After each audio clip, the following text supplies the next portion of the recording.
What are you? It can be hard to understand. Is art an expression of lived experience or an escape from the real world? Is it both? Can it be both, or either? I wasn't thinking about this when I was playing the new Layers of Fear.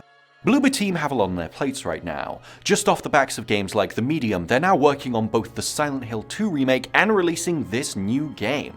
But what is it? It's kinda hard to tell from store pages and trailers. Is it a new game with this lighthouse-based writer-themed story? Is it a remake of the first game? Is it a collection of the past 2 games and their DLC? Well, having now played it, I can confirm that it is all of those things at the same time. It's an all-new story, used as a framing device to tell these stories of previous games, which are presented fully remade with new puzzles, graphics, and gameplay, and honestly, I've never been the biggest fan of the Layers of Fear games, feeling in the past that the writing has been shallow and the puzzles have been unsatisfying or even boring at times. This game makes much more visually interesting puzzles as well as much more satisfying ones, and whilst it retains a lot of the shallow stereotypicality of the plot, having multiple stories being told to you at the same time somewhat make up for it in a lot of ways. This is undoubtedly one of the best ways to play any of the Layers of Fear games. The game plays better, the puzzles feel better to solve, it obviously looks better, and the new story in the lighthouse is genuinely interesting and it works well as a framing device. What do we do when we fail? We start over. Layers of Fear is the game that thrust Bloober into the public eye, and now you can play the game in its best incarnation yet, as well as its DLC and its sequel, and an entire new game, all at the same time in one package. This is a unique approach to a series reboot, and I'm really interested to see what fans say about it. If you don't know Layers of Fear, it was arguably the original PT-inspired puzzle-based horror game and created much more unique atmosphere around itself than many other games inspired by PT did.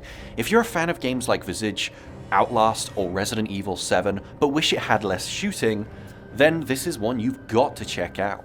And whilst we're on the subject, I'll use this opportunity as an excuse to talk about PT, the long gone and much discussed teaser that's still influencing horror games to this day.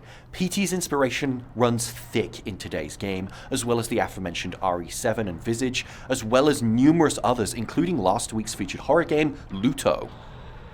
Police arriving on scene after neighbors called 911 found the father in his car listening to the radio. Several days before the murders, neighbors say they heard the father repeating a sequence of numbers in a loud voice. They said it was like he was chanting some strange spell. Released by total surprise and removed just the same way, PT was more than just an oddity. Fans of the game theorize it was never meant to be released, that it was a coordinated effort by a team who felt undervalued to force their bosses to show the project the respect it deserves. Not intended to be beaten for weeks after release, it was beaten in mere hours, and the hidden ending, a trailer for Silent Hills directed by Hideo Kojima and Guillermo del Toro and starring Norman Reedus, was revealed. For me, perhaps a dream project. Dad was such a drag. Every day he'd eat the same kind of food, dress the same, sit in front of the same kind of games. Yeah, he was just that kind of guy. A dream now dead, as Konami removed it from the store. You can't even download it anymore. I'm lucky enough to still have PT on my PS4, and every year I play it through again at Halloween, having the ending puzzle memorized. At least, mostly. Plug in a microphone. Wait for midnight. Walk 10 steps. Listen for a laugh. Stay stock still. Don't move an inch until the controller stops vibrating. Listen for a laugh. Find Lisa, stare her down, don't die. Listen for a laugh. Scream, cry out for Lisa. Make sure the microphone hears you loud and clear. Softly say her name. Cry out in anguish. Ask kindly if she can help you. Listen for a laugh. Now you should hear the phone ring. You've been chosen. 204863. 204863. 204863.